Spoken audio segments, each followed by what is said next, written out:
பிரியமானவர்களே, இயேசு கிறிஸ்துவின் நாமத்தில் உங்களுக்கு என் அன்பின் வாழ்த்துக்கள்.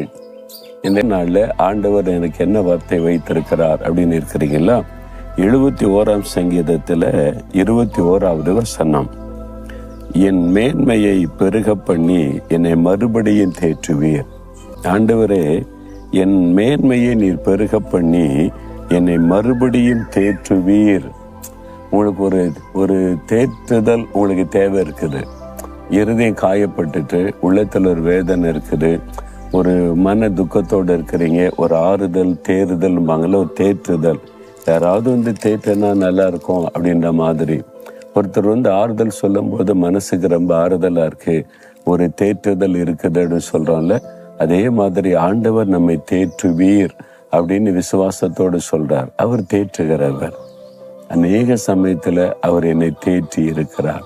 ரொம்ப சோர்ந்து போய் கலங்கி இருந்த சமயத்துல ஆறுதல் படுத்தி தேற்றி எழுந்துரு, என் ஊழியத்தை நீ தைரியமா செய்ய, சோர்ந்து போகாத, இதெல்லாம் பார்த்து கலங்கிறாத, இதெல்லாம் வரத்தான் செய்யும், அதுக்கு மத்தியில நான் கூட இருந்த நடத்த நீ தேற்றுவீர்.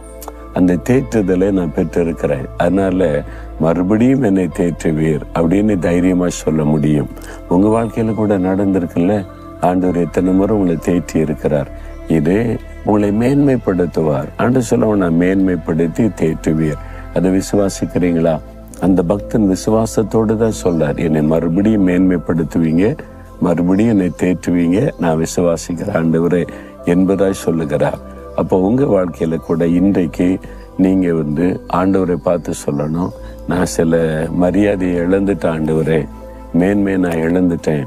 எங்க வீட்டுல மதிக்க மாட்டேங்கிறாங்க, வேலை செய்கிற இடத்துல ஒரு மரியாதை இல்லை, நான் வேலை செய்கிற இடத்துல மேலதிகாரி அற்பமா திட்டுறாங்க, ஏசுறாங்க, ஒரு மேன்மையில் எனக்கு வர வேண்டிய மேன்மையெல்லாம் தடுத்துடுறாங்க, ப்ரொமோஷனை கெடுத்துடுறாங்க, ஏதாவது ஒரு காரணம் சொல்லி.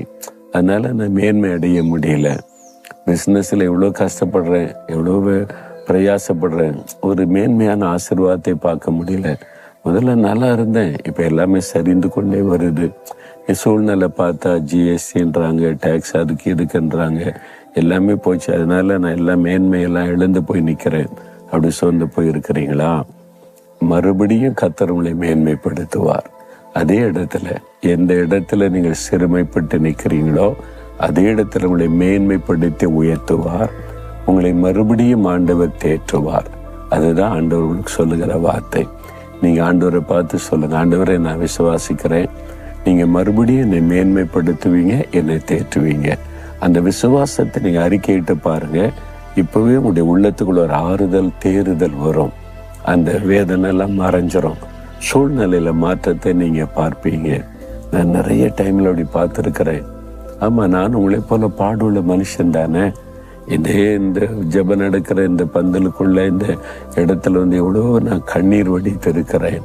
சோர்ந்து போன நிலைமையில அவருடைய பாதத்துல ஆண்டவர் இந்த இடத்துல என்னை சந்தித்து தேற்றி இருக்கிறார், மேன்மைப்படுத்தி வச்சிருக்கிறார்ல. இப்போ ஆண்டவர் உங்களை மேன்மைப்படுத்துவார். சோர்ந்து போகாதங்க. இப்ப ஆண்டவரை பார்த்து சொல்லுங்க, ஆண்டவரை மறுபடியும் என்னை மேன்மைப்படுத்துவீங்க. எந்த இடத்துல என்ன மனிதர்கள் சிறுமைப்படுத்தினாங்களோ அதே இடத்துல மேன்மைப்படுத்துவீங்க, என்னை தேற்றுவீங்க, நான் விசுவாசிக்கிறேன்னு சொல்லுங்க. அப்படி இருதயத்துல கை வைங்க, ஆண்டவரே நான் உங்களை விசுவாசிக்கிறேன், அன்பை விசுவாசிக்கிறேன், நீங்க என்னை மறுபடியும் மேன்மைப்படுத்துவீங்க, மறுபடியும் தேற்றுவீங்க, நான் அதை விசுவாசிக்கிறேன், அதை நான் இயேசுவின் நாமத்தில் ஏற்றுக்கொள்ளுகிறேன்.